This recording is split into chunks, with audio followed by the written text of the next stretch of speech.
కానీ ఇది ఒకవైపున ఒక జరుగుతూ అర్హులైనటువంటి వాళ్ళు ఎవరైతే ఉన్నారో వాళ్ళకి రాని వాళ్ళు ఇంకా ఎంతోమంది ఉన్నారు. ఇది ఎంత దుర్మార్గం అసలు. కార్లు బంగామంలో చనిపోయిన వ్యక్తుల పేరిట పెన్షన్లు తీసుకుంటున్నట్లు ఆడిట్లో తేలింది. చాలామంది పాపం భర్తలను కోల్పోయిన వాళ్ళు ఇంతవరకు పెన్షన్లు అప్లై చేసుకుంటే పెన్షన్లు రాని వాళ్ళు ఎంతోమంది ఉన్నారు. ఏజ్ అయిపోయి మాకేమైనా పెన్షన్ వస్తుందేమో అని ఎదురు చూస్తున్న వాళ్ళు ఎంతోమంది ఉన్నారు. మరి ఇప్పుడు ఒక గ్రామంలో జరిగితే ఆ గ్రామంలో అధికారులు ఏం చేస్తున్నారు, వ్యవస్థ ఏం చేస్తున్నది? సేమ్ ఈ నిన్న ఒక స్టోరీ వచ్చింది. అవుట్ సోర్సింగ్ ఎంప్లాయీస్ కూడా దాదాపు 20,000 మంది out sourcing employees, bogus employees ఉన్నారట.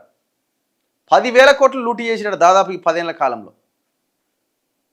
మరి మీరు అధికారంలోకి వచ్చి 2 ఏళ్ళు అయింది, మరి ఇంతవరకు దాన్ని సార్ట్అవుట్ చేయలేకపోతున్నారు ఎట్లా? ఇప్పటికి ఎప్పుడో చేయాలి కదా. అధికారంలోకి రాగానే టకా కమిటీలు వేసేయాలి, డిసిషన్స్ తీసుకోవాలా.